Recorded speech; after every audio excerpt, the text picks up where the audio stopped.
Welcome in this history lecture. This is our first history lecture, and what is again my recommendation that before observing this history lecture, observe geography lecture number 1, because we discussed there some important geographical features in the world. So kindly observe that lecture and then start observing this history lecture. We are focusing on human history, and you are aware of the word history or historical period and prehistorical period. When written history is there, that period we are calling as historical period, and when any writing format are not available, but we are having certain evidences of human habitat, then that part we are considering as prehistoric period. Say for example, paintings in certain caves, like that in India we have a place in Madhya Pradesh that is called as Bhimbetka, where we have cave paintings of Stone Age man. So that painting and what they revealed there, that is considered as prehistoric part. So like that, all over the world, different cultures were developed, and ultimately they lost out also. So we have to discuss that all part. So you are having clear-cut idea that historical part, when man started out writing out each and everything, whatever the important incidents in their life, that part we are considering as historical period, and no written evidences are there, then that patch we are considering as prehistorical part. Now we are focusing on world somewhere 3000 years ago. Initially, Britishers or say Western historians were not ready to accept India or Indian history before 2600 years ago. They were saying that there are no evidences. Say from Indian side we were saying, yes, we have Ramayana, we have Mahabharata, and all ancient historical places we have. Say for example, the Ramayana occurred somewhere in Ayodhya, the birthplace of Lord Ram. Then when he was there, exiled from a palace, he was there, we are calling that as Vanavas, that live in jungle, and for that purpose he came to Maharashtra, that is Dandakaranya in those days, and then he marched towards Sri Lanka. So these all places, they are there. At Nashik in Maharashtra, there is place that is called as Panchavati. But all these places, whatever the written in Ramayana, but British historians were considering that Ramayana as epic. This is not reality. Many things are there that we should not consider Ramayana or Mahabharata as reality. We have to consider that that is only epic, and therefore again there were no evidence that Indian culture we can take 2600, 2700 years ago, not less, more than that. And ultimately we got a fantastic evidence, that is the Indus Valley civilization, that is there in Harappa and Mohenjo-daro. Harappa is there in Punjab part of ancient India, and modern days it is in Pakistan, Punjab. And same way Mohenjo-daro, that was there in Sindh Prant or Sindh territory in ancient India, and modern days it is in Pakistan, Sindh territory. Then same culture we obtained in Dholvira, that is in Ran of Kutch in modern India. In south we got this same culture, that Indus Valley civilization, till Daimabad in Maharashtra. So initially we got this Indus Valley civilization around river Indus, and then it was extended in Kutch, then Lothal in Gujarat, Kutch that is Dholvira, Lothal in Gujarat, and south Daimabad in Maharashtra, and north here we got evidences in all these Indus Valley. So this is the area where we got this Indus Valley civilization, and discovery reveals that this civilization, Indus Valley civilization, was lost 5,000 years ago. Keep in mind, our history get doubled out. They were saying that it was there in 2,600 years ago, we can discuss. But now we got evidence that civilization lost at around 5,000 years ago. When it was flourished, that is not known. But it was lost during 5,000 years ago. And to the surprise, according to ancient epics, that Mahabharat war was ended at that point only. We are calling in our Hindu ideology this era, we are calling as Kali era, Kali Yuga, that was started from around 5,200 years ago. So something that matching figures are also here. We are discussing this Mohenjo-daro and Harappa culture in latter part of our series of history, but Indian history extended like that. So this Indian civilization was flourished here. Now suppose I am going 3,000 years ago. Then we have to divide world into two parts. One part we are calling that as civilized world, and other part we are calling that as nomadic tribes world. I am focusing on civilized world. What is civilized world? They were making their houses. Usually civilized world is having almost same characteristic as today we have. That is, they were making permanent houses, then agricultural based business, then secondary, tertiary like businesses also there, and using different mode of transport, but still they were having permanent house that where they settled out. Whereas nomadic culture was something different. They were just wandering here and there, no permanent houses. They were having fixed area, but they were not making permanent houses. Mostly they were wandering like uncivilized world. No creativity was shown, only hunting, food gathering, and destroying civilization, like that concepts. Then we are calling that as nomads or nomadic tribes. The world was divided into these two parts, that nomadic tribes or uncivilized tribe and civilized part. I am trying to mark here the civilized world first. Remaining we can consider uncivilized. Now again, I am focusing here only on Africa, then Asia, Europe, in this part only. Here I have to say around river Nile or river Nile, that part was civilized. Then around his portion of river Tigris and river Euphrates, this is called as Mesopotamia, this is called as Egypt. In many books it is called as Mishra. So either Mishra or Egypt. In this part we are calling this as Mesopotamia. Here culture was there, that is called as Assyrian culture. Later this culture was shifted towards south side. We are calling this portion as Babylonian culture. Then certain portions in Asia Minor. Obviously certain part of Iran. This is Iran. So certain parts of Iran.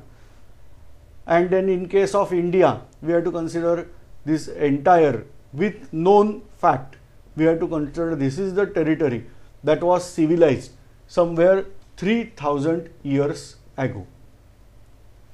So this way Africa, then parts of this Asia here, and I can't forget to mark this portion, that is China.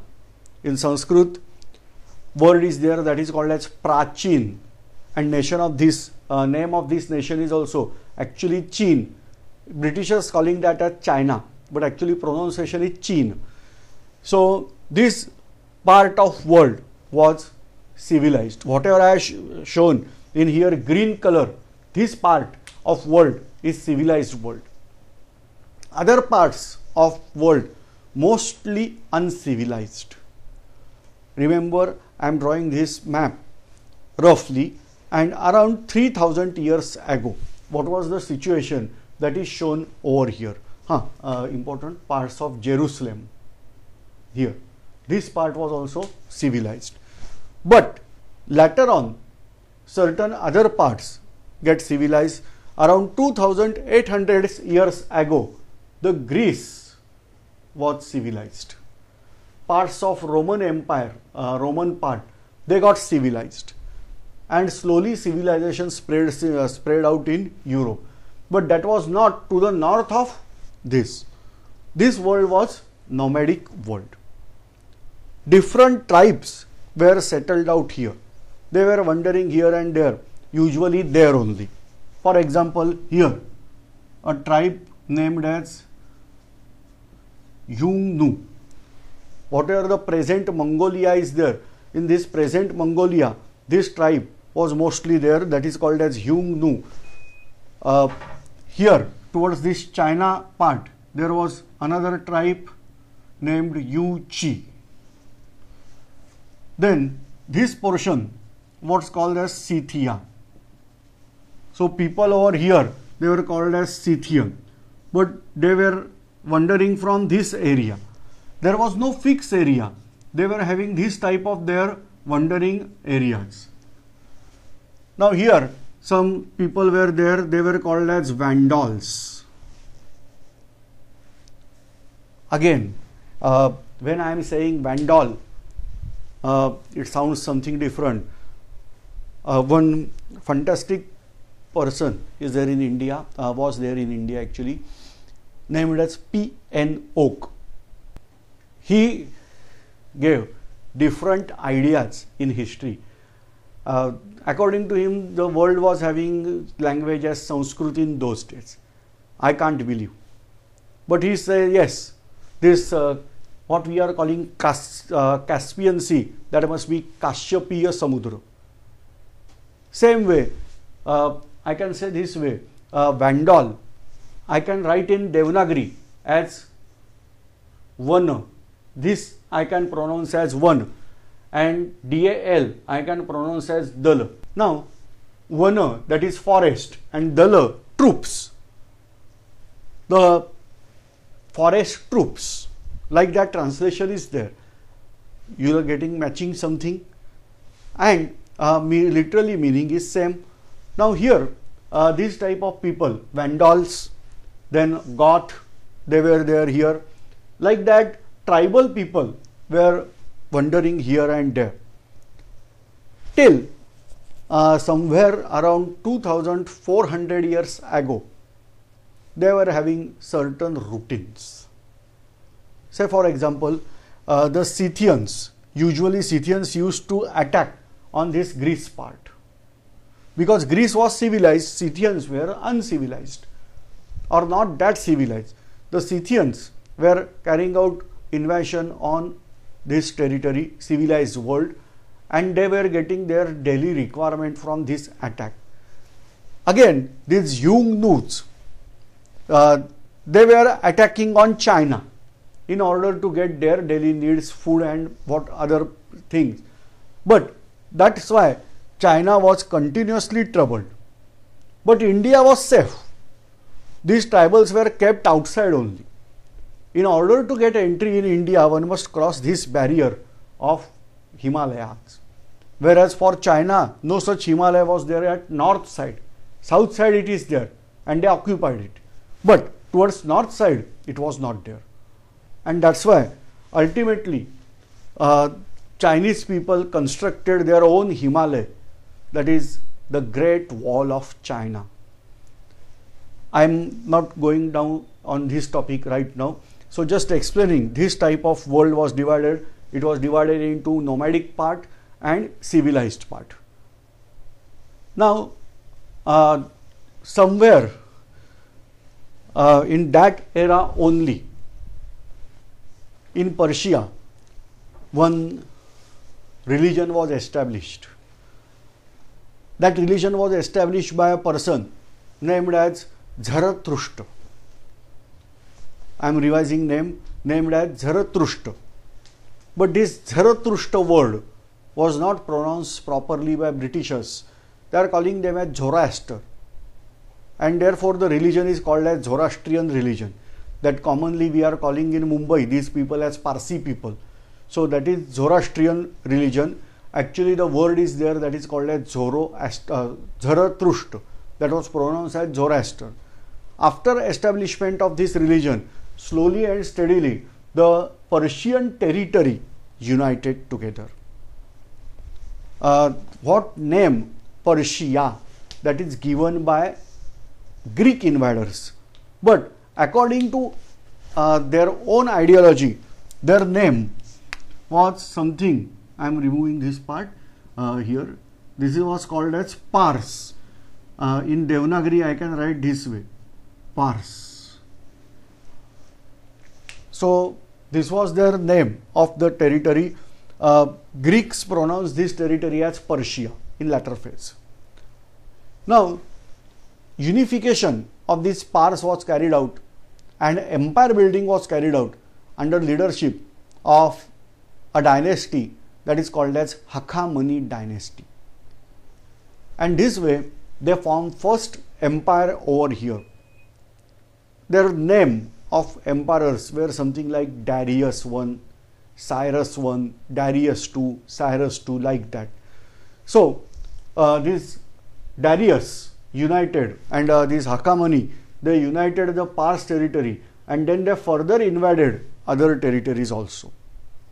Now before that I have to talk of this Assyrian empire also. This Assyrian empire was also very ancient empire.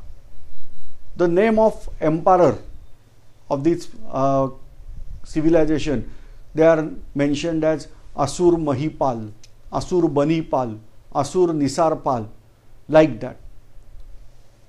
This is Asur culture, as we are calling in Sanskrit as Asur. Whether the Asur category belong to this part, but the same references are there in Bible also. They are calling that empire as Asur empire. Even in Persian religion, that is Zoroastrian, their god is named as Ahura Mazda. Now keep in mind, many times in foreign language, particularly in Persian language, they confuse between sa and ha. The pronunciation of sa and pronunciation of ha. Instead of pronouncing sa, they are pronouncing ha. May be possible because of that they are calling Ahura Mazda. Just change out pronunciation as ha to sa, you are getting Asur Mazda. So this word you may get here, that is because of this Asur empire. Later on this Asur shifted towards south part and formed their empire at Babylonia also. It is mentioned in various books that these Asurs were behaving very brutally with the conquered one. Once they acquired land, they were treating the people with very bad manners, and that's why maybe possible we are calling that as Asur. The word is similar in England or English language. The word is used that is called as vandalism. Something like that vandalism, the word is there in our culture as of Asur. So this part of Assyria that was there. Now Persian empire included that part also, and this empire flourished. To the surprise, in Indian language and Persian language, Parsi language or Persian language, tremendous similarities are there. Particularly in Sanskrit and Persian language, we got various similarities. You are aware that a certain suffix and prefix are used in Sanskrit. Somewhat similar prefix and suffix they are used in Persian language. Many times, say for example, I am calling sun in Sanskrit. Sun is called as Surya, Mitra. In Persian language, sun is called as Mitra. Say, pronunciation wise very little different, Mitra and Mitra. So like that we are having similarity. Again, what territory I call this? This is called as Punjab. Now I can write this way, Sanskrit word Panch, Persian word I am writing in Devanagari, Sanskrit word Panch, in Roman I can write this way, Panch, whereas Persian word for this is Panj, so I can write this way. That stands for 5. Sanskrit word also having meaning same, and this also is having meaning same. Same way, Sanskrit word Aap,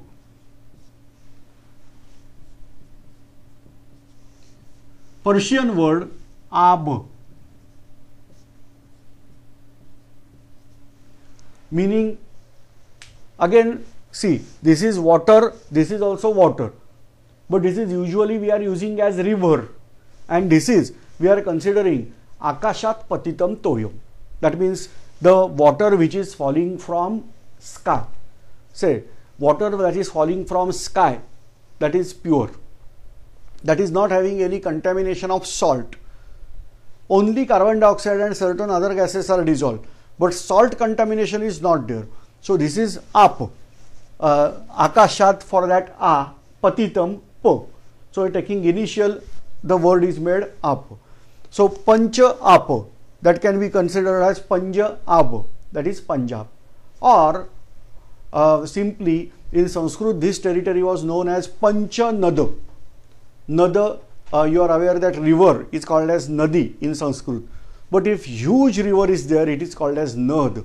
So here extreme plain part is there and rivers are very huge, so that's why this territory was called as Pancha Nada, that is area of 5 rivers. So this way we are getting continuously here similarity between what language used over Persia and what language used in India. Now Sanskrit, ancient Sanskrit, particularly the Vedic Sanskrit, those who are having certain knowledge, they are aware that Vedas are created first, then Puranas. So here the Veda knowledge, that is Vedic literature, that is there in Sanskrit, that is something different Sanskrit, we are calling that as Vedic Sanskrit. And whatever Sanskrit used in Puran or even day-to-day life, that Sanskrit is something different, that is called as Laukika Sanskrit. So Vedic Sanskrit is having considerable similarity between ancient Persian language, and so we are calling there is similarity between this language and this language. Is it possible that people from Persia entered in India or people from India entered in Persia? We have to check. In order to study ancient what was there in India, what was the Indian civilization, a person entered in India during British rule named as Max Muller. He studied out Indian literature. At age of 25, around 25, he came to India. He learned Sanskrit language, Vedic Sanskrit also, and then he got surprised. Vast knowledge is there in Sanskrit, particularly Vedas and Upanishad. And then he got surprised that what we are calling third world, that is India, that Indian culture is so great. How it is possible? Present day people are not intelligent as these people. And so he put forward a theory that somebody must came from outside the India to India, and these people must have enlightened India in those days. He called these people as Aryans because he got reference of Aryans in this ancient literature. For example, in Rigveda only, Rigveda is first Ved.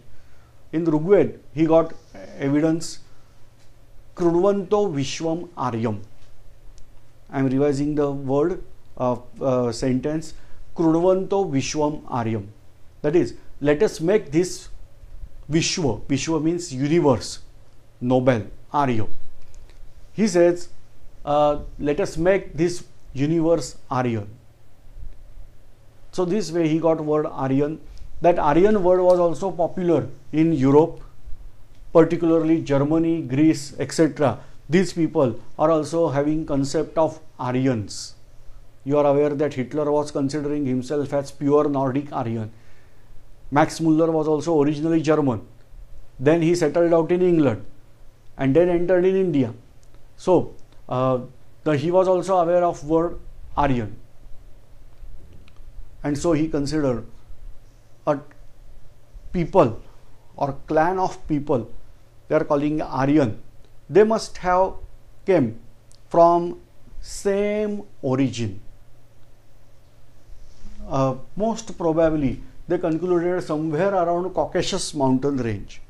From Caucasus, one branch of Aryan visited Europe, another branch via Iran, via Khyber Pass, they entered in India. So this way he put forward a concept of or theory of Aryan invention. Somewhere around 3000 years ago, the Aryan invention happened in India, and then they spread out Aryan culture in India. And that's why Indian language and foreign language, particularly Western languages, they are having tremendous similarities. You can check out. Say, I am saying word as father. Father word is used in England. In Persian language, the word used is pidar. In Sanskrit, we are calling the word as pitru, but pitru is the original word. When we are using it, it is used usually as pitar. So, in form of pitar. So, pitara, pidara and father having considerable similarity. Same way, you can check out various words. They are having only corrupted form of one and other language. And that's why they call that Aryan must have entered in India, and that's why Europe to India, the language used is having considerable similarity. We are calling that family of language is of Indo-European family of language. Okay, let me clarify. Now, Indo-European languages are used here as south till Maharashtra. Then Orissa in Chhattisgarh. This is the boundary. Suppose you are going south of Orissa, south of Chhattisgarh or south of Maharashtra. The languages used, they are different. They are in, we are calling as Dravidian family of language. Whereas this portion, we are using Indo-European family of language. Now my mother tongue is Marathi, that is from Maharashtra. I can understand Gujarati language. I can understand Sindhi. At least what topic the people are discussing. I can understand little bit Punjabi, little bit Rajasthani or Hindi, Pahadi, like that. At least I can guess what is the topic they are discussing on. Even Bengali, I can understand only the discussion topic, not entirely. But suppose I am listening to Kannada people, unless and until they are not speaking English word, I am not able to get what they are speaking. Suppose they are saying 2 times or 3 times they are taking my name. I am not able to realize that for what purpose they are taking my name, whether they are praising me or they are blaming me or something. Same way in Tamil language or Malayalam language or Telugu language, we are having different language, and therefore no doubt Karnataka and Maharashtra, they are neighboring states, but still language difference is too much. Whereas Gujarat and Maharashtra, they are neighboring state, but language similarity is there, and that's why we are having a concept that we are calling Indo-European language. Now these all Marathi, Gujarati, etc., these languages, they are going in Indo-European language category, whereas Kannada, Telugu, then Tamil and Malayalam, these languages are going into Dravidian category of Dravidian family languages, and that's why we are having differences. Okay. Now again concept is there. The Aryan invention concept was put forward by this person, Max Muller. According to him, somewhere 3000 years ago, these Aryan people must have entered in India, and then they from Caucasus mountain range, they came to Hindu Kush, then they crossed out Khyber Pass and settled out in the plains of Punjab, where the river part is there. There are 7 rivers. We are having continuous reference of these 7 rivers. I am taking name of these 7 rivers: Jhelum, Satluj, Ravi, Chenab and Beas. 5 rivers. They are tributaries of river Indus. Then 6th one is river Indus, and 7th one, one is there from Kabul. That river is coming as Kubha, named as Kubha in those days.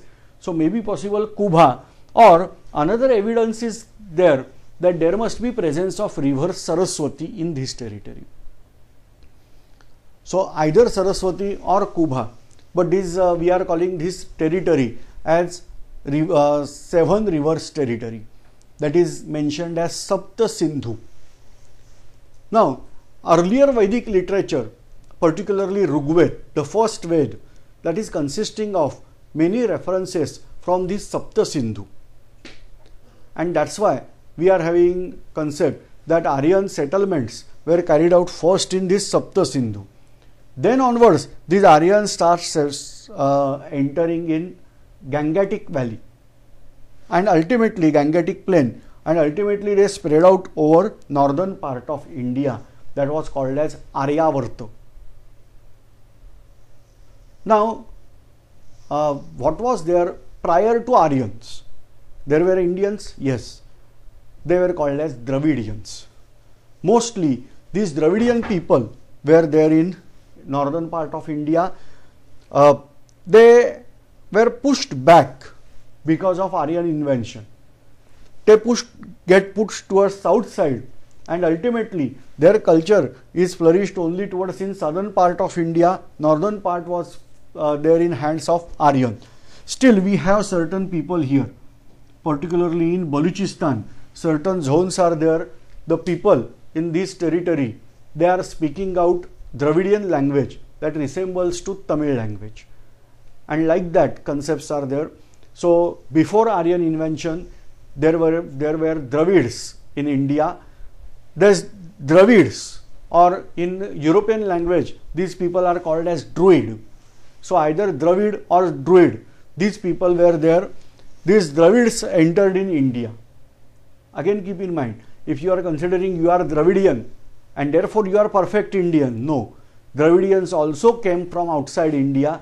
They came from Baluchistan territory, and they settled out slowly and they stabilized their culture in India. Before arrival of Dravidians, there were Austric people. So like that, India, who is the native, it's very difficult to guess. There were Austric, then Dravidians, and then Aryans. So like that, invaders visited and occupied India. Now based on British dominancy status, just check out in British India, Britishers were not allowing Indians to become, say, administrative level officer. For example, today we are calling IAS officer. No. In those days they were called as ICS officer. They were not allowing. They were pretending that Britishers are always superior than you. Even in defense services, the superior positions were in hands of Britishers. And now these Aryans entered in India. Initially they were having only 3 varna, that is Brahman, Kshatriya and Vaishya. But as they spread from here to internal parts, they also considered the other people, the conquered people, as their part of system, as fourth class, that is fourth varna, that is Shudra. Like that, theories were developed during Max Muller initially, and then these theories were accepted by Britishers very easily, because now they were having challenge to local people here, that how you are telling Britishers to go outside India, because you are also outsiders in India. And this way they accepted this concept. Now this is called as Aryan invention theory of India. Now certain drawbacks of these theories that I must discuss here. No doubt we are continuing this theory only in history, we are using, but certain drawbacks are there. Number one, what is the exact meaning of word Aryan? For example, the Aryan word is used as race-wise or something else. Let us check. Here, one great religion was born, that is called as Buddhism. Lord Buddha founded this religion. He was often described as Shakya Muni. Shakya is the Sanskrit word Tadhita of word Shak. The Shak means actually some Mongoloid clan or people from this part. The Shak Kula Utpanna, that is originated in Shak race, that is racially we are using word as Shakya. People from Nepal also called as Shakya, and their kingdom was there at Kapilavastu, that was called as Shakya kingdom. So Lord Gautam Buddha was Shakya, and still in his religion he given importance to four noble truth. Now in English I am translating that as four noble truth, but originally in Sanskrit we are calling that as Char Arya Satya. So here word is used Arya Satya. If Arya is racial word, then why Lord Buddha was used it? He should call it as, if at all he want to use racially, some different word he should use. Why Arya? Arya means here word is noble, a people or something at higher level. That truth, so he called that as Arya Satya. First. Second, what word or what sentence that was used in Rigveda is Krunvanto Vishwam Aryam. Let us make this universe noble. They are not using word like we have to spread Aryans in all the world. No, they said let us make this universe as noble. Again, keep in mind here also the word used Arya is something like noble. Third thing, if at all these Aryans were invaded from this Caucasus mountain range to India, then they must have their territories, whatever the invaded territories, must have kept proof of their invasion. All these people should be Sanskrit speaking people, and what is the most important thing over here, that totally Indian culture should be different and Aryan culture invaded in India, that should be different. Racially speaking, Indian race is something different. European race, if Aryans were having European genes, then obviously our body structure should be different. Now this is something problematic. In Mohenjo-daro and Harappa, whatever the fossils we got, according to Aryan invention theory, they invaded India 3000 years ago, whereas Mohenjo-daro and Harappa lost out 5000 years ago. Still, in Mohenjo-daro, certain fossils means remains of dead animal, particularly human fossils, were found. In certain part, we got skeletons of human that was properly having funeral system and buried inside a coffin. And still, we got this evidence here. Out of some, they are saying 5 skeletons, 3 skeletons belong to Tamil type people, that is Dravidian class of people, and 2 type of people, the 2 dead bodies, skeletons, were somewhat Mongoloid in nature. No skeleton is resembling to native Punjabi or Sindhi person. And that's why present day the Punjabi and Sindhi persons who are staying there, they are not living 3000 or 5000 years ago. Let us check out. In Hinduism, at all, suppose in Mohenjo-daro and Harappa people were following Hinduism, then obviously in Hinduism, the funeral, you are aware that we are calling that as Agni Sanskar.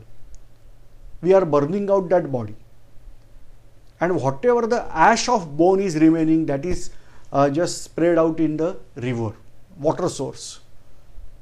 But in Hindus also certain clans are there. They are not burning out their bodies. Then in that case, may be possible these bodies belong to that people, not entirely representation of Mohenjo-daro and Harappa. In latter phase, this Mohenjo-daro and Harappa, that is Punjab and Sindh territory, was constantly invaded by outsiders, and ultimately outsiders get settled out in this territory. Not Aryan, but after that Greeks, then Scythian, then Yuchids, then Xiongnu, all these categories settled out in this territory, and that's why we got different in faces. May be possible. Another thing that is very, very important over here, that DNA test carried out, and it is concluded that no European genes were found. That means, suppose we are saying that German and Indians are brothers of each other. No, our genetically in DNA test we are not having similarities. That is the indication that Aryans are not there from outside the world, entered in India. Now our theory says they were Indians only. And what Veda was given, that was in this territory. But it is not that all Aryans were settled out here. Say, in Vedas, there are references of 6 months days and 6 months night. So can I call that Aryans were there from North Pole? Stupidity. May be possible some of the Aryan travelers must have visited this territory and then it is mentioned. But anyway, this theory is able to get certain ideas. Just check out on YouTube various supporters and oppositions of these theories you may find, and by listening everybody you will get, okay, that is true. So forget of that. Only I am giving you fewer contradictions to this theory. Ultimately, the most important proof, at age of 75, Max Muller declared this theory is not real. This is fake theory. Actually, Aryans were not race. Aryans is category of people. That is the noble man, gentleman, like that.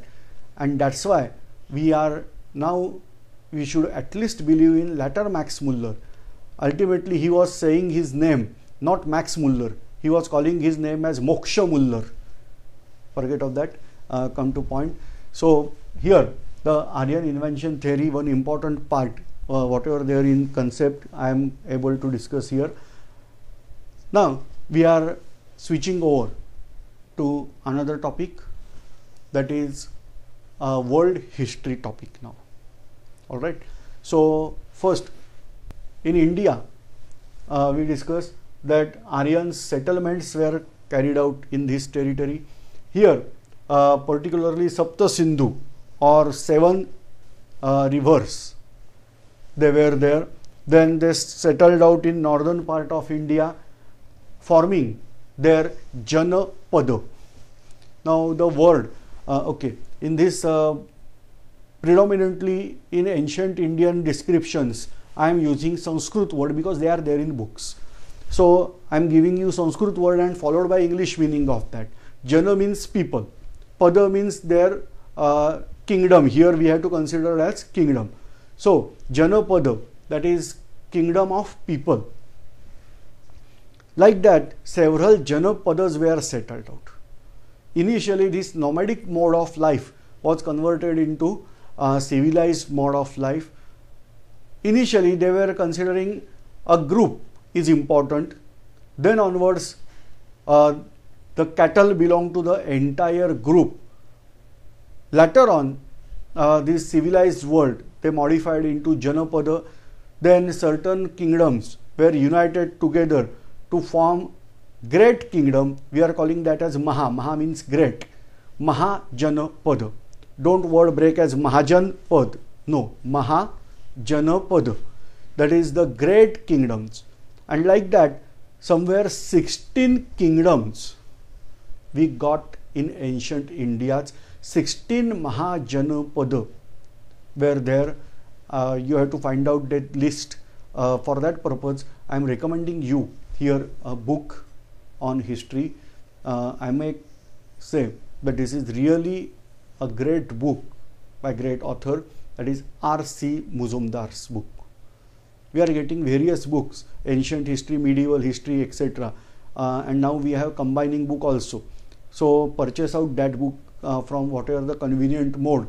But this book is really important if you are studying out history, especially Indian history part.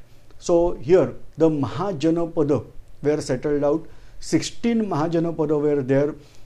Some of them are Kuru, then Kosala, then Magadha. In case of Nepal, Shakya. In case of Kashmir, it is Madra. In case of Punjab, it is Bhadra. So like that, 16 different kingdoms or Mahajanapada were settled out in India. Later on, these all Mahajanapada were competing with each other, and ultimately the Magad, that was Mahajanapada, that was able to prove its supremacy. People are saying, particularly Western historians are saying, this is because the Magad that was there in here part, Bihar and Bengal part, particularly Bihar territory, Chota Nagpur plateau, and you are aware that Chota Nagpur plateau is rich of minerals. Iron mines were there, and from that they extracted iron that was useful for their trade. Weapon making was important in those days, and this way Magad becomes superior. So our ancient Indian history is having important pole, that is as Magad Empire. Initially the capital of Magad Empire was at Rajagraha. Later on it shifted to Pataliputra, that is modern Patna. So this is all in entire India, ancient India in those days, that Pataliputra become prominent as capital of Magad Empire. But from northwest part of India, the Mahajanapada were not so stable. Instead of that, smaller kingdoms arrived. Now, in case of these smaller kingdoms, various kingdoms, say for example Malav, Shudrak, Yaudheya, then Puru, like that various smaller kingdoms were there in northwest part of India. Whereas the great university was situated in northwest part of India, that is called as Takshashila University. In English we are calling as Taxila, but actually word is Takshashila University near Peshawar in Pakistan. Just imagine I am saying the word, that the world famous university, Takshashila University, and that is there in Pakistan today. And the place near Peshawar, you are aware that all this thing, that kingdom was called as Gandhar in those days. And this Gandhar was important kingdom in this part of India, that was considered as part of India only, border part of India. But actually border, no. For example, here the mountain is there, this is called as Hindu Kush mountain. In those days name was not Hindu Kush, the name was Pariyatra mountain. So if a person is crossing out this Pariyatra mountain, then also Indian origin was found. Now this way Takshashila University was famous university in Gandhar. But the problem was that this part of India was divided, but this part of world was uniting together. Some people are saying that Pars was part of India only. Say, we are considering our mouth towards east direction. This is the west direction, so this is backside. And the word used, that was Parshva, that corrupted as Pars. Even if you are aware that Jain religion, they are having Tirthankar or prophets. The first Tirthankar they are calling as Adinath. The first one, that is Adinath. The 23rd Tirthankar, that is actually second last, but the philosophically it is last. So that was called as Parshvanath. The 24th Tirthankar is Bhagwan Mahavir. But 23rd, that was Parshvanath. We are calling that Parshvanath, but many times people are calling him as Parasnath. So same word I can use here, that Parshva instead of that Paras or Pars. This way that word was corrupted. Maybe possible because of India they got name, or that was part of India only. Because Zoroaster or that Zarathustra, he is calling himself as incarnation of Lord Vishnu. Okay, what prayer these people are going for that purpose, we are calling that as Agyari. Agni means fire. They are also calling this as fire temple. And many Hindu customs are similarly found in Zoroastrian customs. Now here, maybe possible this is the fusion of different cultures, but ultimately this Pars under leadership of Hakhamani kings, we are aware that this Hakhamani dynasty is there. Under leadership of Hakhamani dynasty, they spread out all over the world in their known days. And in those days, whatever the known world, they spread out. Now again, keep in mind what dynasty I called his here. I called his dynasty here as Hakhamani. In Devanagari, I have written Hakhamani this way. In Roman, I may write this way.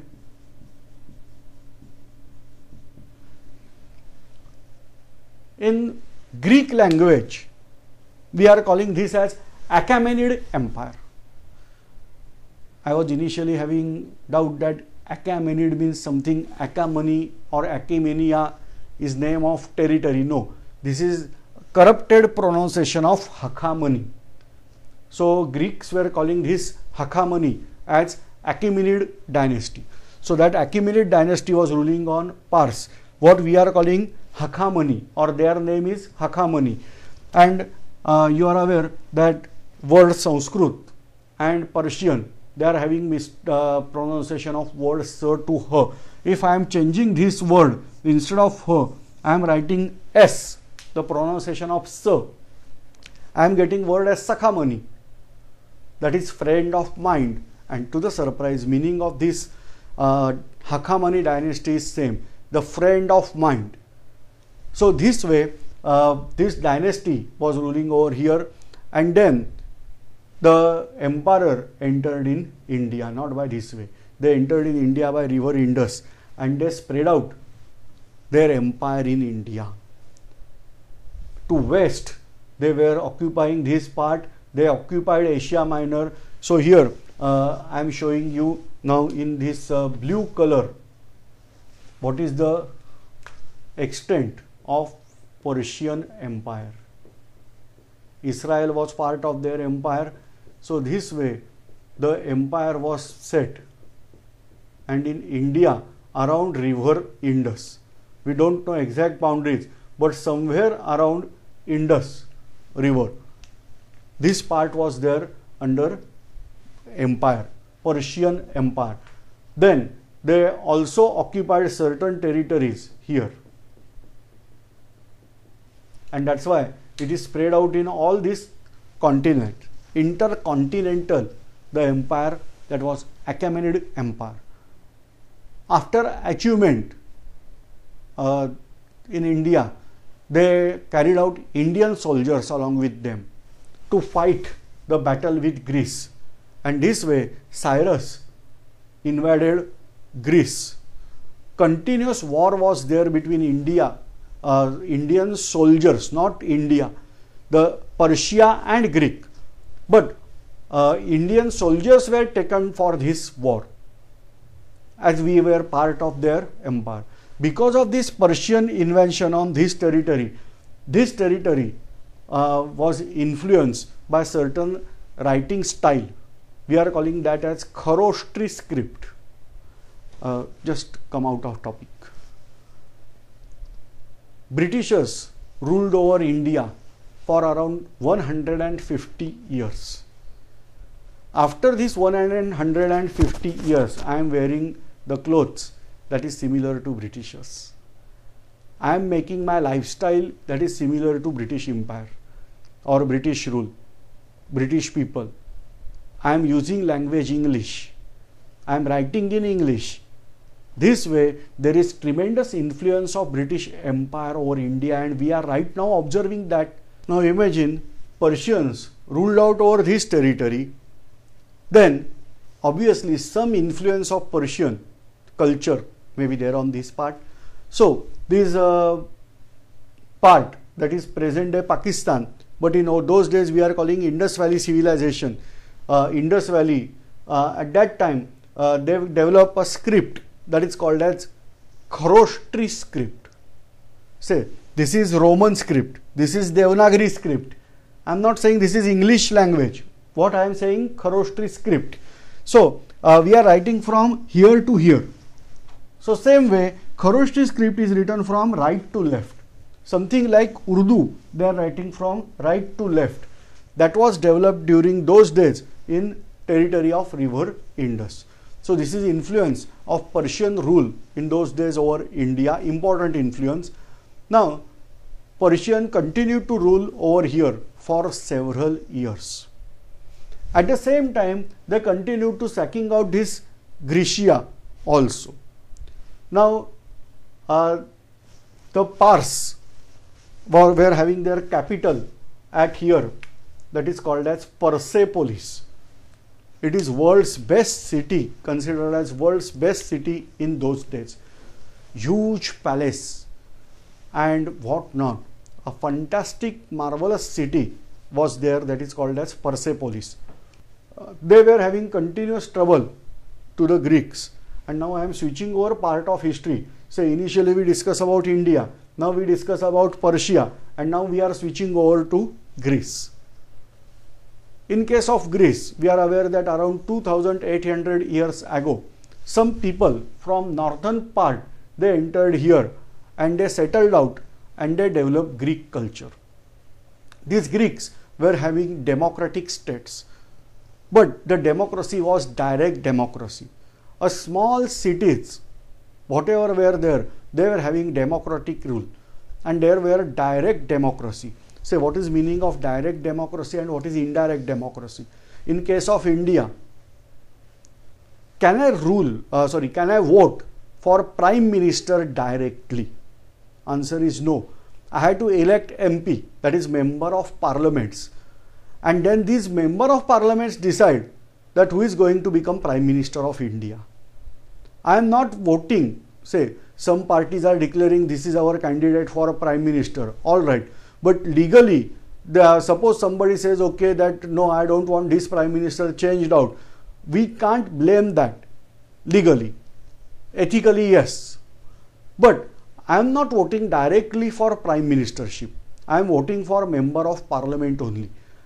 I am not voting directly for president, but our representatives, they are electing out president of India. So this way our democracy is indirect democracy.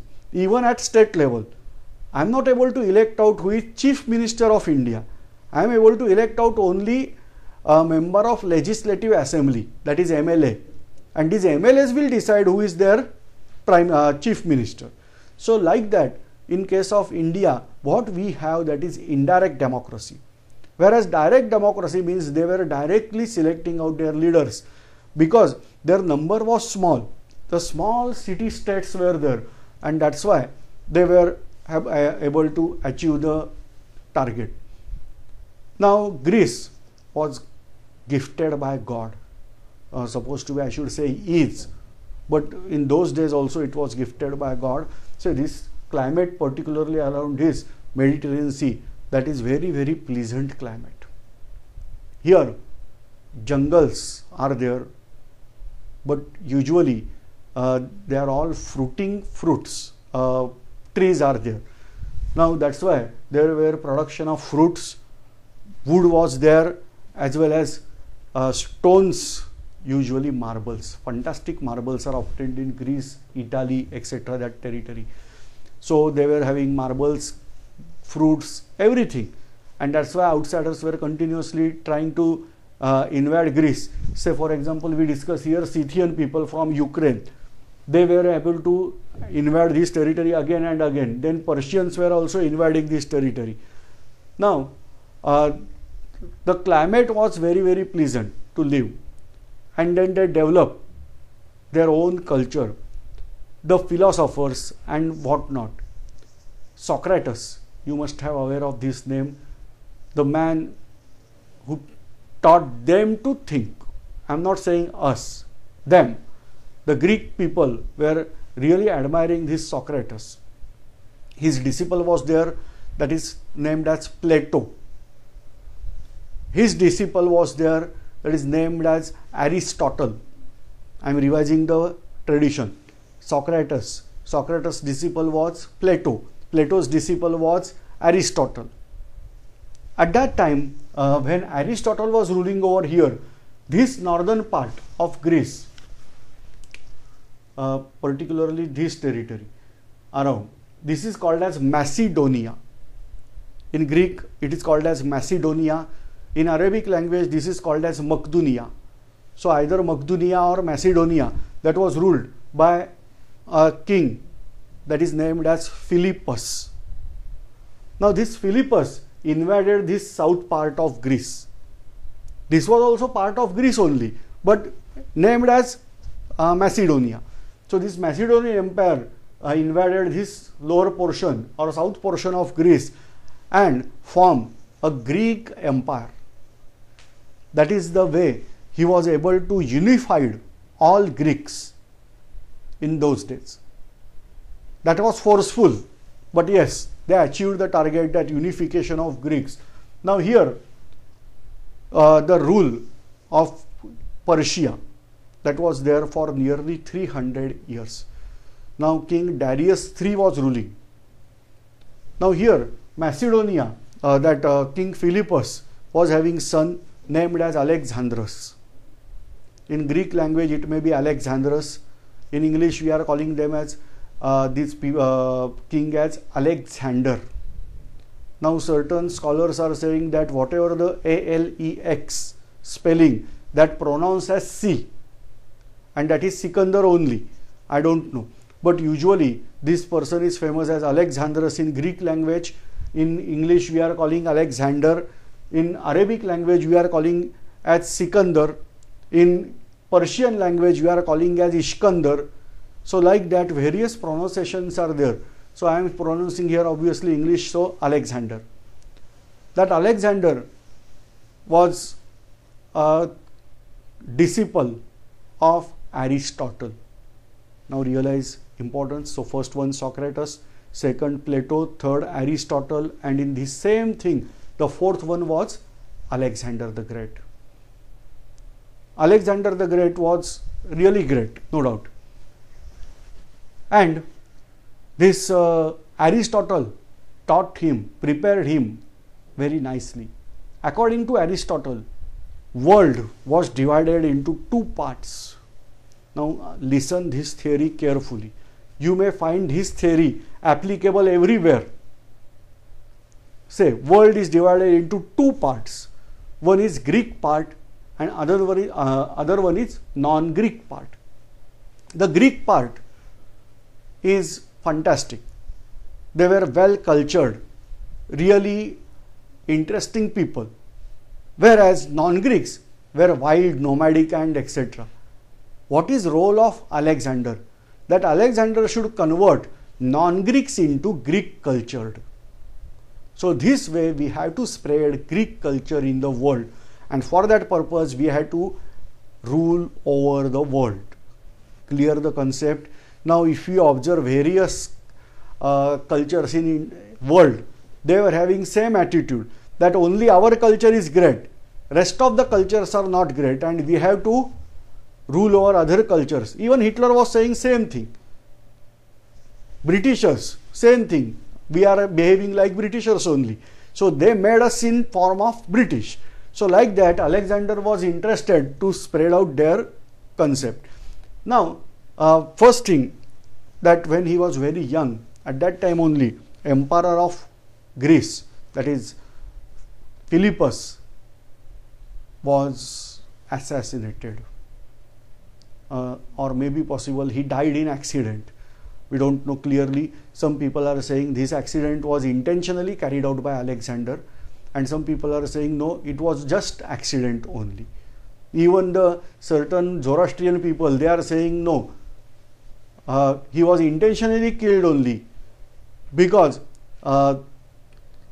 he was not having Greek origin, like that. I don't know what is reality, but the fact is that Philippus was executed or died, and then onwards Alexander was holding all the power in his hand. First, Alexander decided to defeat Scythian people. Why Scythian only he selected? Because the Scythians were continuously disturbing out their nation from north side. So he carried out his march against this Scythian. Scythians were totally unprepared for this war. They were continuously attacking on Greece, but this time Greeks invaded Scythian. Some 40,000 Scythians were captured by Alexander the Great. You may say, we can execute them easily. They were all captives, but no. Alexander ordered to cut their nose and ears, and then this brutality was carried out.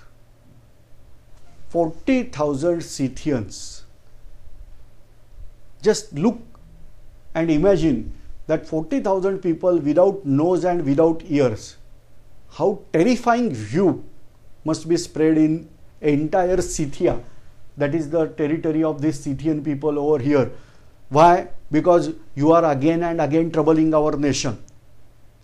And remember now that if you again invade, we will behave more brutally than this way. So this way Alexander secured their territory from Scythian invaders.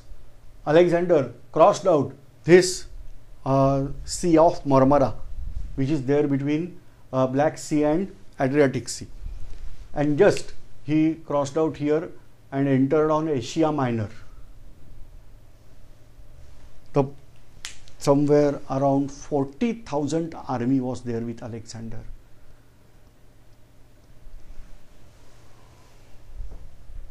Darius III was ruler of Persian Empire.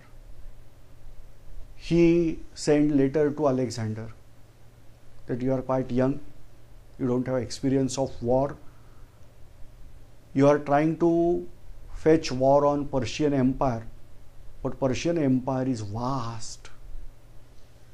And what is dynasty ruling over there? Hakhamani, that is friend of mine.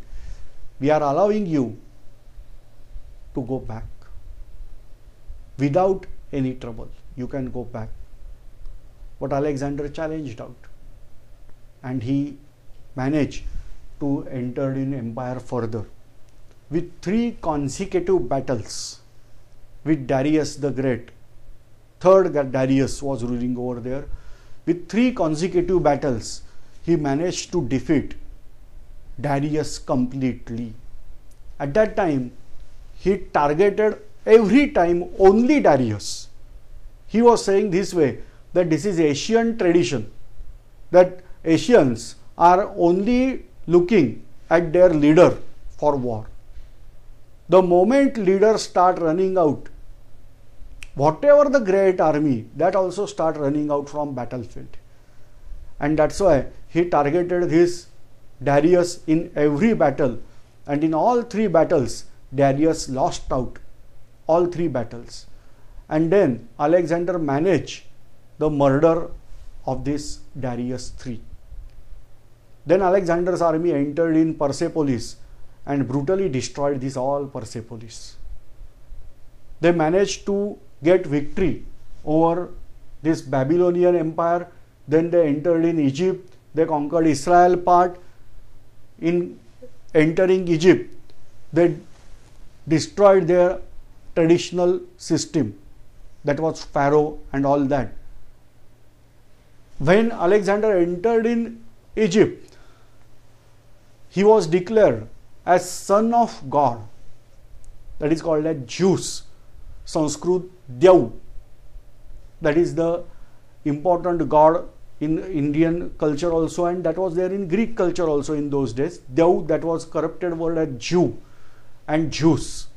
So ultimately Alexander was declared as son of God, the son of Zeus, from the topmost priest of Egypt. And now the behavior of Alexander the Great changed out. Then onwards, Alexander entered again in this part, again in Scythia.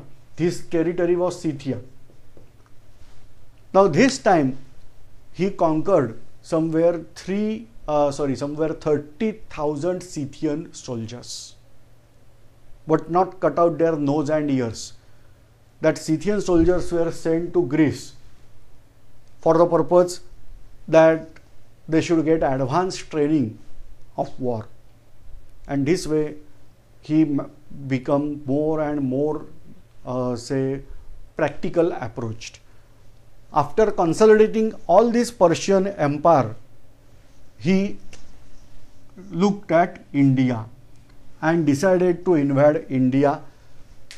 Before that, he asked his soldiers that, do you want to go back? Few soldiers with fear said, yes, we are now tired of. Alexander allowed them to go back with abundant gold, whatever they sacked out in journey. They carried out the abundant gold with them to Greece, resulting they got more and more fresh army from Greece. This way Alexander exchanged out army before entering in India. Again, that 30,000 Scythians were also accompanied Alexander's army, and then they entered in Indian border. I am closing out this chapter over here because we have to switch over to Indian history at that time.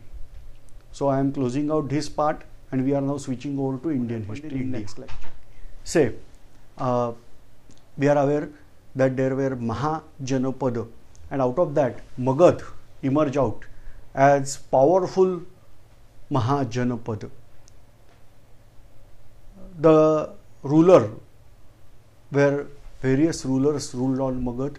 For example, if I want to trace back the history of Magad, then in epics, in Mahabharata, Emperor Jarasandha was considered as Magad emperor. But if you are not considering that part as history, then we got first ruler over this dynasty, that is named as Bimbisara. So Bimbisara is first ruler of Magadha dynasty, known ruler. There were various dynasties over here. You have to check it from R.C. Muzumdar's book, the various periods of these ruler.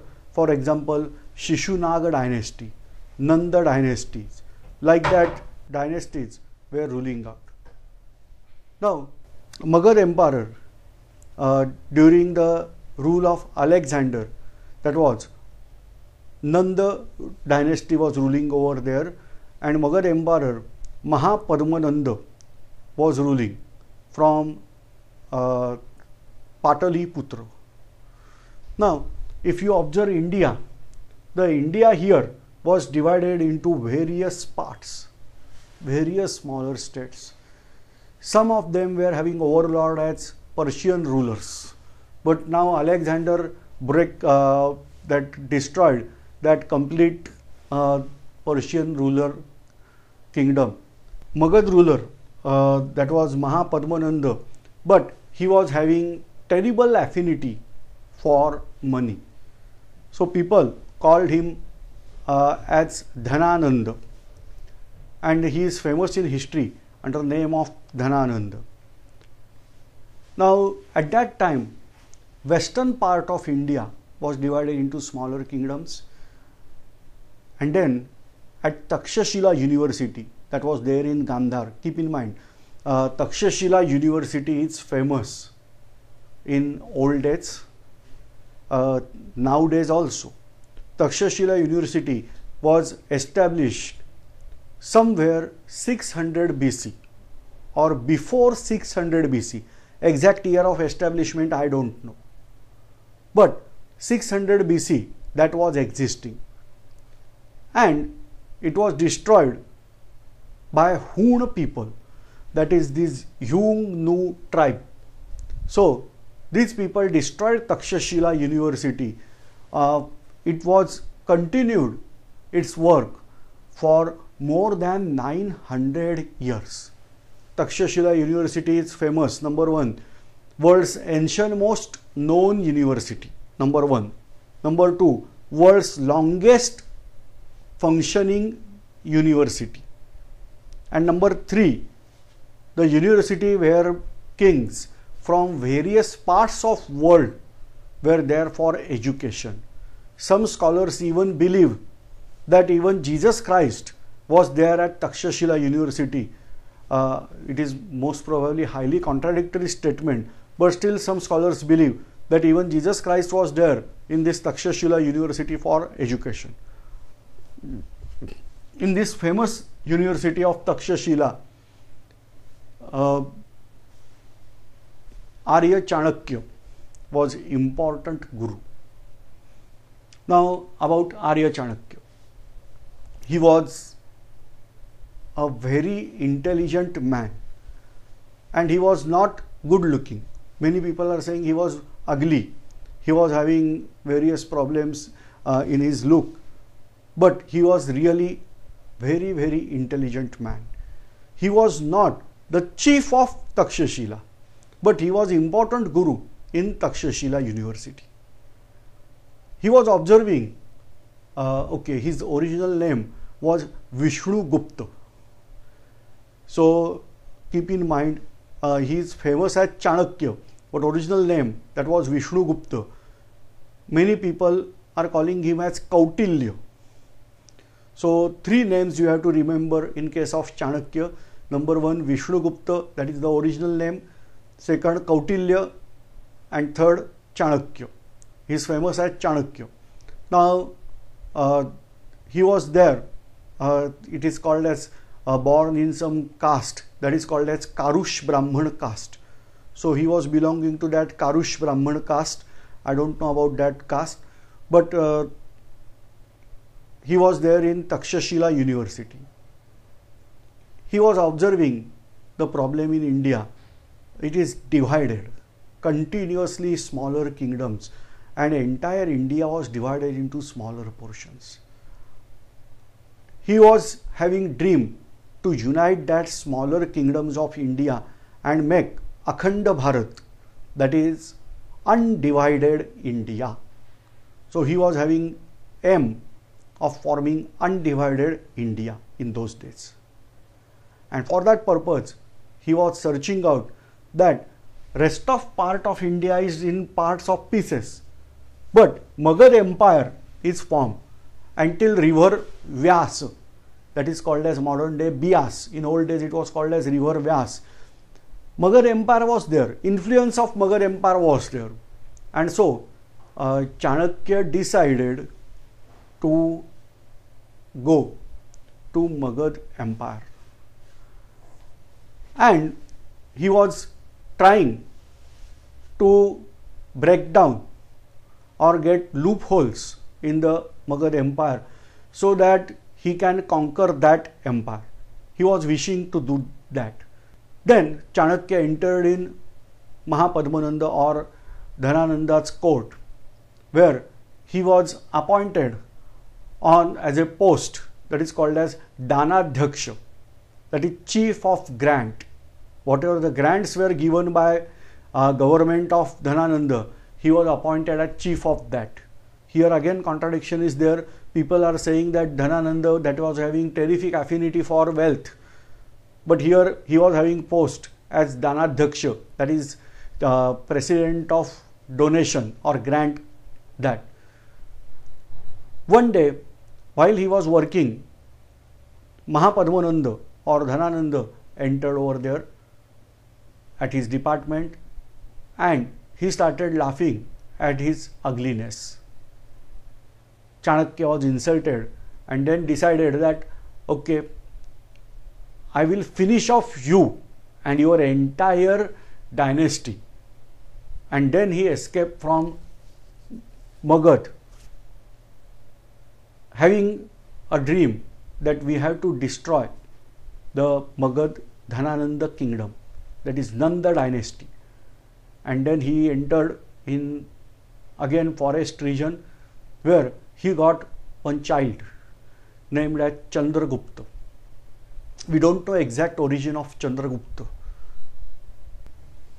Many people are saying he was son of the tribal people, that is having totem as Mor. Mor means peacock, and so he was called as Maurya.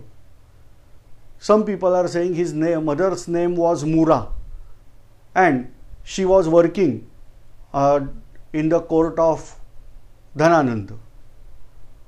Some people are saying that he was son of Dhanananda only, and like that, we don't know. But this son, a small child, he was having very good leadership characteristic.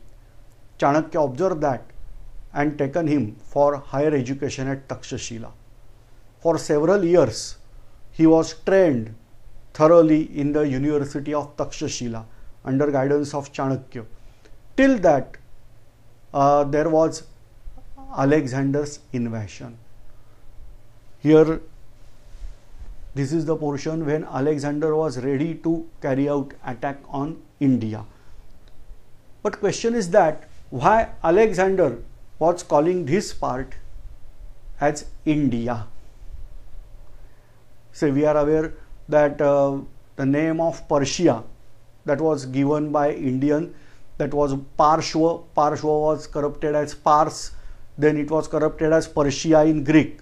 The same way, if you observe from Pars to India, the biggest river over here, that river is river Indus. So I am just removing out these boundaries here. So this is the river Indus, if you observe from this side. Now this river Indus, this is English name or Greek name. Originally our name is river Sindhu. Whereas in Persian they pronounce many times sa as ha. So just spell out this with ha, you will get river Hindu. So this is the origin of name of river, that is Hindu. This Hindu word is further corrupted by Greeks as river Indus. So this is the origin of the name Hindu, that is river Indus was there. On behalf of that river Indus, they called this part as India. So this way Greeks termed our nation as India. The name is there having origin in Sindhu, and that's why freedom fighter Savarkar says that India but without river Indus is meaningless word. Simple, that Indus must flow through India only. But now, to the surprise, Indus is flowing through China and Pakistan. Only 10 or 12 kilometer part of river Indus is practically under control of India. Theoretically, we have 700 kilometers of river Indus, but practically we have only 10 to 12 kilometers of river Indus part is there in India. But in those days, this was the first river for foreign invader, first huge river, and so this name was given as India. Now Alexander was ready to invade India. Chandragupta was obviously having dream of getting undivided India, because his guru, that was Chanakya, he was having that same dream. Now Chandragupta was trained, and on that basis suddenly Alexander was there on horizon of India. Alexander the Great, we discussed in earlier lecture, that crossed out boundary of Persia, and ultimately he crossed out hilly part, that is Pariyatra mountain.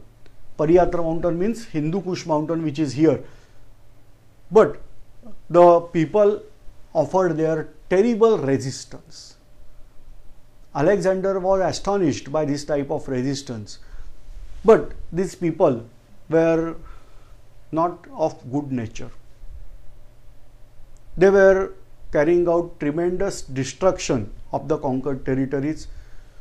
The army was basically of males, and obviously they were carrying out injustice, insults of local women, and from that a hybrid caste or hybrid people were developed in this hilly tribe, basically from hilly women and Greek soldiers. The tribe was originated in that part, that is called as Afridi tribe. Now Alexander, by carrying out all this sinful activity, ultimately entered in Gandhar territory, where to the surprise he was welcomed by Ambhi, the emperor of Gandhar. Alexander was welcomed, and then Ambhi asked, here was another local king, that was Porus. According to Greek culture, we are saying him as Puru, so that either Puru or King Porus. Alexander asked to surrender. Alexander's view was very simple. He was saying, I am consolidating out this Persian empire. Now this part of India was part of Persia, so I want to consolidate this part to my world. But he was having dream to conquer the world, and so he was ready to annex out rest of the part of India also. With that dream, Alexander entered. Now here one should consider certain concepts of Indian ruling system. A king was the smallest political unit in those days. Usually a district level chief was considered as king. Then there was king of king, that is we are calling as Samrat, and then usually Chakravarti Samrat, that is emperor ruling over vast territory. So Alexander was very great king. Already this Zoroastrian ruler, they were calling themselves as Kshatriya that is emperor, king of kings. In their language they are calling Kshatriya. What is the meaning of Kshatriya? King. So king of king, like that they are calling. Here also same concept was there. Alexander was ready to accept and fight with these all empire. So Alexander first came in contact with Ambi. Ambi accepted suzerainty of Alexander the Great. Then there was battle between another king, that is Porus. Now, as I discussed earlier, that Western India was divided into smaller kingdoms. As a result, these smaller kingdoms were not able to withstand with huge army in those days, some 70,000 army having good experience of war. But still, Porus said, I will not surrender. I have to fight a battle. If you defeat me, I am ready to surrender. But without defeat, I am not ready to surrender. And then, on the bank of river Jhelum, now today we are calling that as Jhelum. In old days it was called as river Vitasta. I don't know reality here, but from Jammu and Kashmir territory, this river was flowing. Okay, let us make some concepts clear. For that purpose, I have to rub this map. We'll draw next new map and discuss these concepts now. Again, I am drawing map of India, but that is not on the scale. That is just for study purpose, not for any official purpose. So I have to start from Gujarat.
You are aware of this part of world now, where I had to draw certain concepts here. Again, with black color, I am showing here mountain ranges. Actually, various ranges are here. This is all Himalayan mountain range. We are calling here Kirthar, Suleiman, Hindu Kush, then Pir Panjal, Karakoram, like that ranges are here. Now, as I discussed earlier, river Indus, that is having origin here.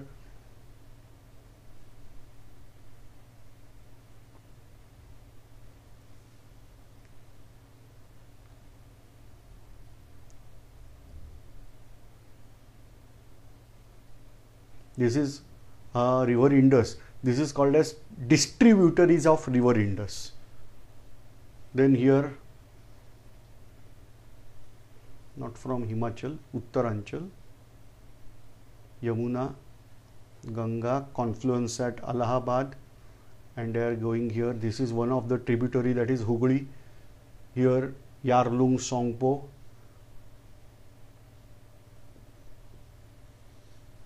And these are delta land of these rivers. Here, Narmada. Here, Tapi. Here Godavari, here Krishna. These are important rivers. Not all rivers we are considering. Whereas here, I should say now, in mountain ranges, here, this is the range, mountain range here. Whereas this mountain range is having shape like this. So here are also mountain ranges. this portion is extreme plain. Here mountain ranges are there. These are the mountain ranges. But this portion here is extremely plain portion. I am drawing this here by green color. There is no color related to religion or something like that, in order to explain the plain part over here. So this green part is surrounded by various mountain range. This green part is called as Kashmir Valley. This is all state we are calling Jammu and Kashmir, whereas here we are getting Jammu, and here this is we are calling Kashmir Valley, where this is Srinagar. A story tells us that this was a lake, this huge valley, and what is my request? Observe this portion from Google Earth. You will realize what I am telling you. It was considered as very plain part, and it was considered as it was a huge lake in old days. Then Kashyap Rishi, the sage Kashyap, he made a little hole over here, and that way the river originates out from this. This is called as river Vitasta or river Jhelum. This way they drained out water from Kashmir, and ultimately we got river that is called as river Jhelum. In Sanskrit its name is Vitasta. Nowadays we are calling this as river Jhelum, but in those days, according to Greeks, they were calling this river as river Hydaspes. So various names we have to keep in mind. Number 1 Jhelum, present day. Number 2 Vitasta, Sanskrit name in those days. But Vitasta was spelled out something like Hydaspes by Greeks. Now on battle of this is called as Battle of Hydaspes. Alexander was there on another bank of river Jhelum, whereas Porus was on another side, eastern part of river Jhelum. And then that was flooded. At another end, Alexander was there. He was not able to cross out river Jhelum, whereas Porus was also experienced man. He was also not able to cross out Jhelum, and so Porus managed to camp over that side of river Jhelum. But Alexander managed to move towards northern parts, and ultimately he got a narrow space where, by making terrific efforts, he managed to travel his army on another bank and then carry out attack on Porus. But he pretended that his army is there on east bank only, by keeping some of the army on eastern bank, on western bank. When Porus realized that Alexander have crossed out that all part river, he sent his son along with 2,000 soldiers to stop Alexander. See the daring that Porus sent out only 2,000 soldiers with his son to stop Alexander the Great, whereas remaining time Porus got there to make his arrangement, the strategy for war. Alexander was able to manage victory over 2,000 army, and then he attacked on Porus. Porus was ready to fight now. Alexander was not ready to fight with elephants. He was not aware how to fight with elephant, because in those days, what was the strategy? That somebody was sitting on elephant and just they were sending out their elephant running in opposition's army, so that everybody will try to save his own life, and then they may scatter here and there, and we got victory. That was basic idea. Now same thing Alexander was facing out with Porus, a tremendous war. Till afternoon, Alexander lost out the battle. Here, the world conqueror, he was assuming himself as world conqueror. So world conqueror was going to defeat. And to the surprise, his terrible efforts, particularly he ordered his Scythian soldiers to shower fired arrows on elephant. With that efforts, elephant of King Porus afraid out and start running here and there. To the surprise, if king is running here and there, then obviously soldiers also ran away, and then King Porus was imprisoned. Alexander rescued him. He behaved with very nice manner to Porus, and Porus was allocated as Kshatrap. Now keep in mind, this Kshatrap word is there from Persian language. English translation of this word Kshatrap is governor. So this Kshatrap, Sanskrit word must be something like this: Kshetrapal.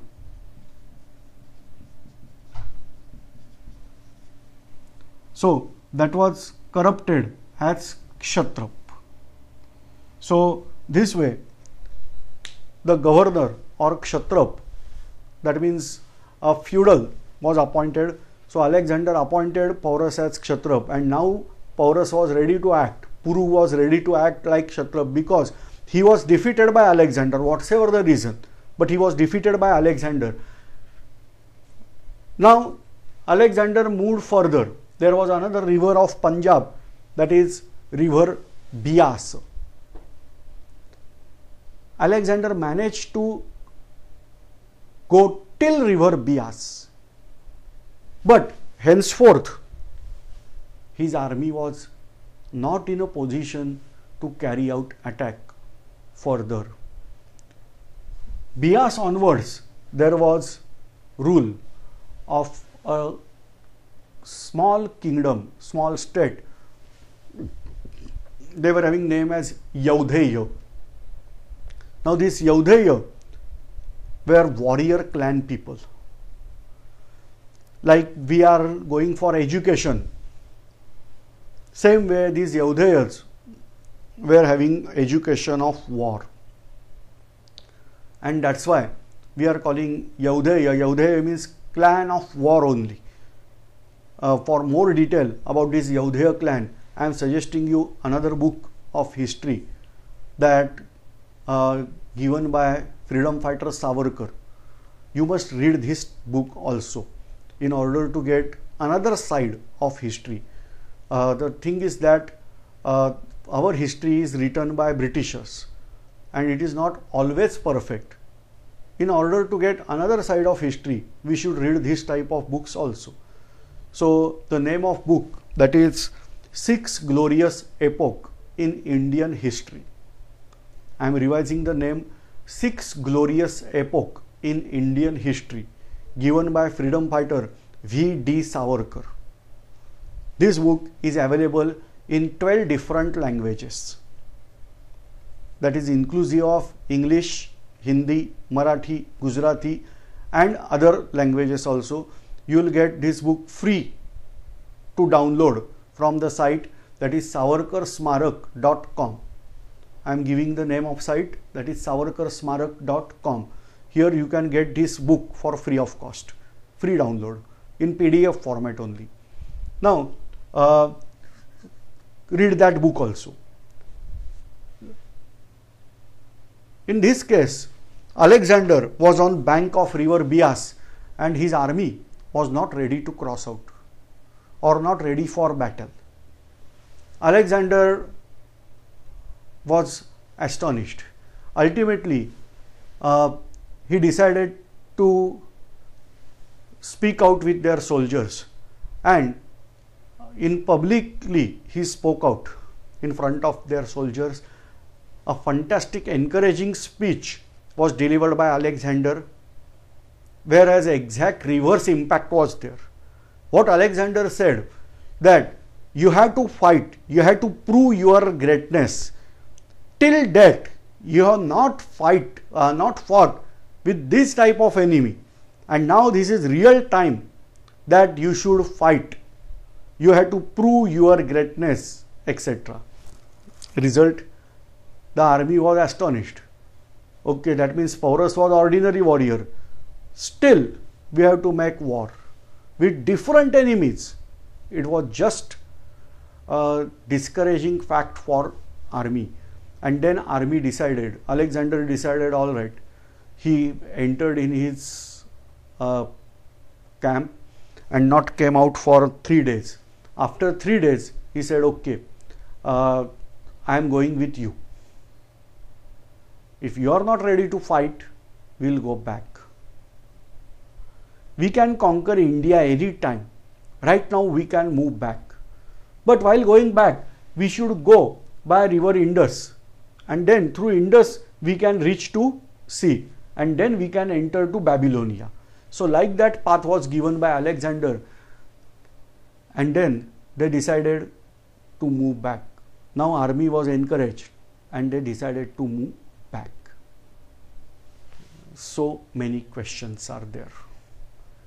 This all history is given by some of the important Greek authors like Plutarch and all that. Keep in mind, Alexander was there in India to conquer India. What was dream of Alexander? The dream of Alexander was to conquer out India. He was ready to become world conqueror. He was sent out from Greece. He left out Greece to become world conqueror, and therefore he entered in India. But only one battle with Porus taught him a good lesson. Porus was an ordinary chieftain, small king on the bank of Jhelum. His territory was just between Jhelum and Bias. Whereas there was next here a Magad Empire. Magad Empire was having standing army of more than 20 lakhs. Only 20,000 elephants were there. Just imagine, the vast army was there with Dhananand. And how Alexander could manage with this army? Okay, forget of that. In between that, Yaudhayas were there.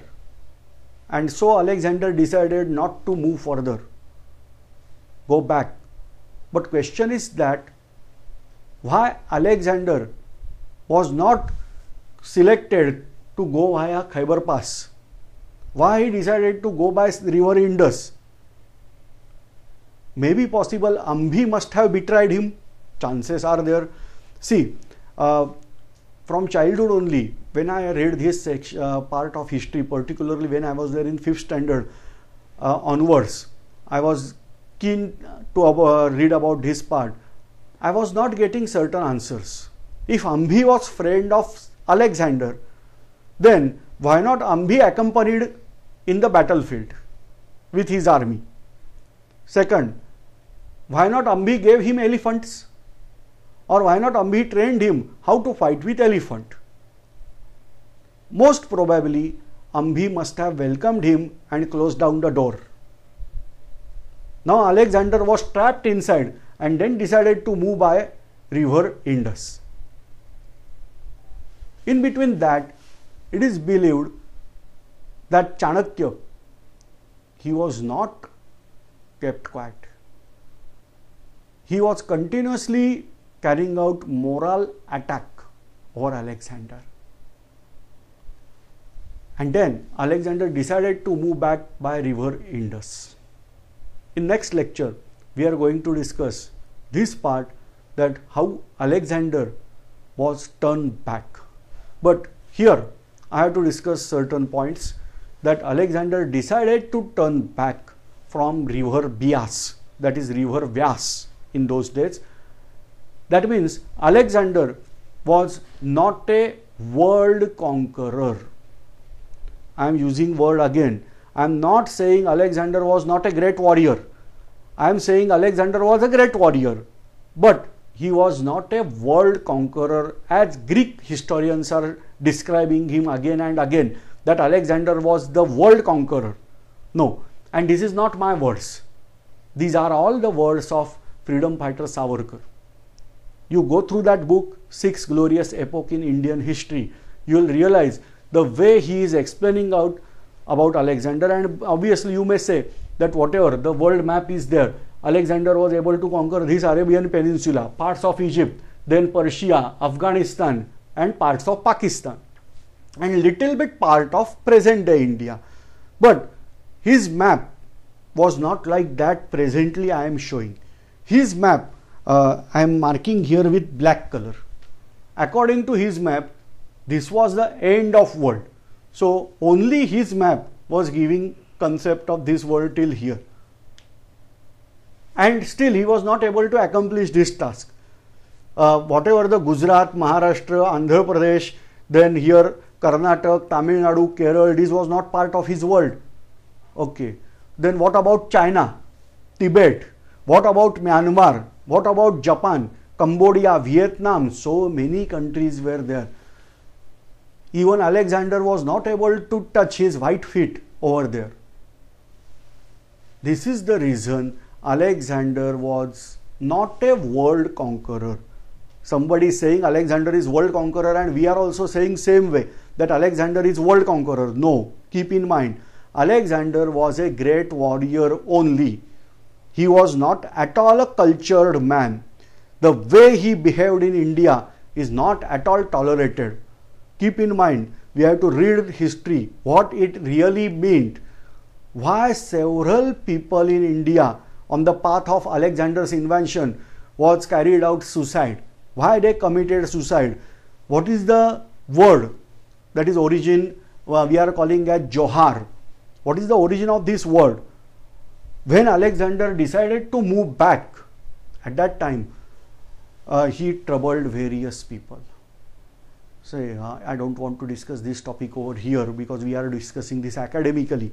But still, my request is there, you have to read through this 6 glorious epoch part, you will get idea. Now here, instead of getting in hands of Alexander, people decided to die themselves. And for that purpose, they used to set fire. So ultimately, you have to enter in that burning fire lively. It is not everybody's cup of tea. And for that purpose, the people were shouting out, Jai Hara. Hara, that is meaning Shankar, Shiva, that is Lord Shiva. By taking his name, fear of death disappears. So the people were roaring out like Jai Hara and entering in that fire. That Jai Hara word is corrupted in latter part as Johar. So this way people finished out their lives because of this great Alexander.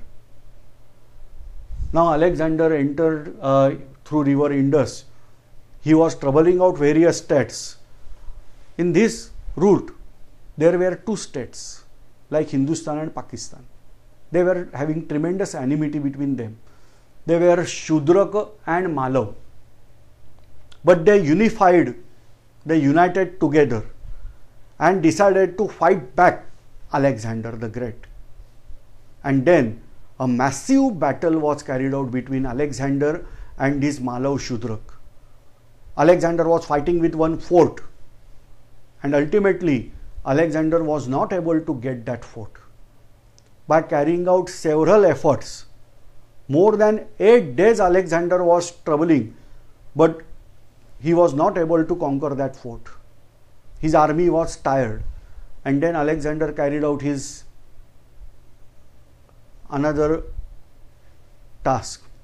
He made golden rings, somewhere about half kg weight. 500 golden rings were made. He asked that we have to take a ladder and enter in the fort. The first 500 soldiers who will enter in the fort will awarded by these golden rings. But still, army was not ready to enter in the fort. Ultimately, Alexander lifted out one ladder and started running in the fort, towards the fort. Then onwards, Greek army decided, and they also marched towards the fort by taking their ladders. But Alexander was very quick on the battlefield, and he was able to climb that fort wall, and he jumped out inside the wall of fort. Keep in mind, people inside that fort were not the worshippers of non-violence. The moment Alexander jumped in, somebody targeted him with his arrow, and Alexander the Great was hit down by poisonous arrow hit by that fellow. Till that, other Greek army entered in fort and they had taken out Alexander outside. The first thing, there was news that Alexander the Great was died over there. After 3 days, they realized that no, Alexander was just unconscious, but he was recovered from that shock. I am having doubt whether he was recovered or really died because of that poisonous arrow. I don't know. But everywhere in this empire, there was rebellion by hearing out that news. The rebellions were ceased out. Now, Alexander the Great decided to carry out treaty with Malava and Shudrak. And then he asked that we will not give any trouble to people. Just give us route, path, we can move safely through river Indus. And then Malava and Shudrak accepted that. And then Alexander moved peacefully from their territory. Ultimately, Alexander the Great reached at this part.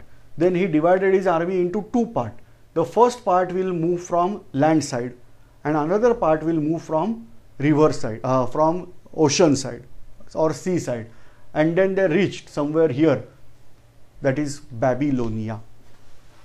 The city was Babylon, where Alexander was tired of. He was now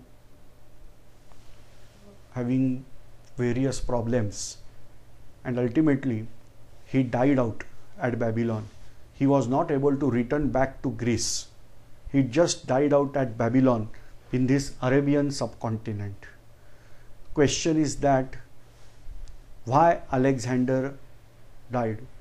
We can give answer, these poisonous arrows, maybe. Or maybe possible Alexander must have died at this Malava and Shudrak war only. But in order to take out the army safely, it must have disclosed that okay, he was not died, he was unconscious and some dummy Alexander was created. Maybe possible like that. We don't know. But there is tremendous chance for research. Anyway, Alexander constructed here 2 cities. Everywhere in the world actually, wherever he gone, there every nation he constructed a city or named city after him, that Alexandria. Like that one city is there in Egypt, the port, that is Alexandria. The same way in India, here somewhere he constructed these cities as naming Alexandria. But today we don't know even place where he constructed that cities.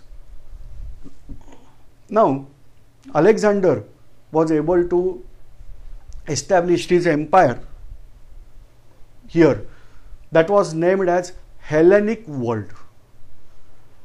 And this way the empire was here, that is there from river Indus to Babylonia, Egypt, all this empire constructed by Alexander, that was named as Hellenic world. Alexander influenced Greek language in this territory, enforced Greek language in this territory. He appointed Greek governors in order to control Indian governors like Porus, and he went back. Alright, this is the part of Alexander's invention over India. We have to discuss remaining part in next lecture.